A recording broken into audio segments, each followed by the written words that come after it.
So I'm currently in Bali right now, and although this is a really beautiful place where you can come, relax and enjoy life for a lot less than you would in Dubai, here are 5 reasons why if you are an entrepreneur in Bali or anywhere in Indonesia, here are 5 reasons why you should actually set up in Dubai or move to Dubai fully. So let's go over it in this video. So the very first reason is if you're making any money at all, you're gonna get taxed a lot more in Indonesia if of course you're paying them legally, right? So the highest tax rate here is over 30%, while in Dubai we have a 0% income tax. So if you're making money, Dubai is significantly better than Bali. And also on a corporate level, so not just personal, Dubai we have 0 or 9% corporate taxes depending on how much money you make. And of course in Bali it's a lot more, about 22% on a corporate level. Now the next thing is Dubai just has way better infrastructure. We have better roads, we have better internet, we have better services, we have pretty much better everything compared to a city like Bali. And of course, Indonesia as a whole just isn't on the same level as Dubai. Small things like the Wi-Fi not being as good as it is in Dubai can actually impact someone's life pretty dramatically, right? So for me personally, we work online a lot. Of course, even though we do have our office in Dubai, we're in Dubai in person, we do everything in person.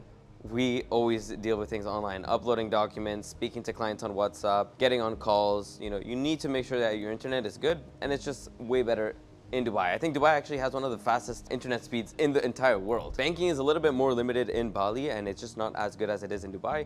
We have different pairs that you can have in the UAE, so you can have USD accounts, Euro accounts, GBP accounts, AED accounts, like all these different accounts we can have, and there's just a lot less restriction on international banking in Dubai. And of course, actually, recently we were removed from the EU's grey list for countries that were high risk for money laundering. So this has made banking even better for people in Dubai and the UAE. And stepping away from banking alone, we have amazing exchanges for crypto in the UAE as well. And these exchanges are actually regulated. So they're not just exchanges that are just operating. You can fully do this compliantly and cash out crypto without having any issues in Dubai. Now, the next thing is something that maybe not everyone is looking into, but if you do live in Bali, you've probably considered buying a place here in Bali. But if you actually look into the logistics of buying a property in Bali, it doesn't make sense at all. You have to do this through nominee structures or having a company structure where you need to do these different things like put in $600,000 into a company and then buy a property using this, or having a local person own the property on your behalf as a nominee. This is not good. While in Dubai, you can actually own properties yourself. So in Bali, it's what's called leasehold properties. You're just leasing the right to own this property for X amount of years. While in Dubai and the UAE, it's not like this. We have some areas that are leasehold, but a lot of areas that are freehold as well. So you actually can own properties. Just like me and my clients, we actually own them. We're not just leasing the properties from the landowner. And in 30 years from now, you're still gonna have this property. While with people in Bali, let's say your lease is 30 years, after that 30 years is up, who knows if they're actually gonna want to renew it and let you keep it. And this is my Bali expert. Now, the last thing that I wanna talk about is just the general safety of living in Dubai compared to Bali. Now, I will say that Bali is extremely safe. The people here are amazing. But again, when you're comparing it to Dubai, it's just on another level. Dubai is the safest city in the world, in my opinion. There's literally no place I can feel safer. I know Bali is safe, but also it's safe because you're making it safe as well. You're not traveling here with a ton of money, with a bunch of Rolexes and all this stuff. If you are, maybe you're not gonna feel as safe, right? But in Dubai, if you do have your Rolex on you, $100,000 in cash in your pockets, it does not matter. Literally nobody is going to rob you. So we're just on a different level here.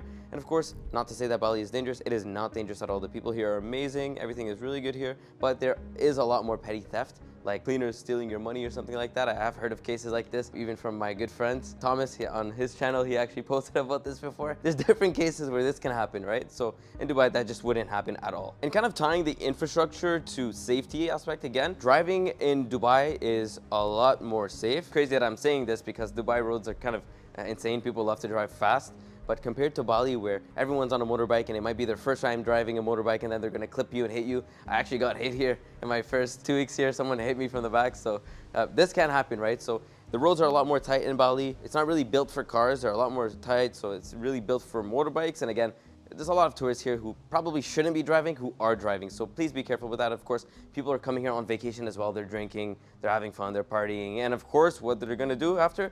They're gonna drive, although they should not drive. And you'll often see a lot of pretty rowdy people on the roads doing things they probably shouldn't. While in Dubai, it's the total opposite. Even if you are drinking, you know better than to go and drive a car after and risk getting an insane fine, travel ban, whatever, right? So you just gotta be careful. So those are basically all the points. Would I live in Bali? Absolutely, I would live here to an extent. around 1, 2, 3 months per year after spending 2 weeks here. I could definitely see myself being here for part of the year, although Dubai is my main hub, and of course I will never move out of Dubai, but I could expand into Bali, into other places, and see how that is. But for sure, staying in Dubai, Bali is an amazing place. For a lot of our clients, I know that this is a place where they love to stay because they travel around the world and they end up often being in Bali for like 2, 3 months per year, while of course staying in Dubai for 3, 4, 5, 6, 7, 8 months, getting their tax residency there, running their company from there, running everything from there, and then traveling around the world. And if you want a step-by-step guide on how to set up a company in Dubai, or maybe I'll actually put a Bali video here instead, we'll see. Whatever is here, click on it. Hopefully you enjoy it, and of course subscribe to the channel if you enjoyed this.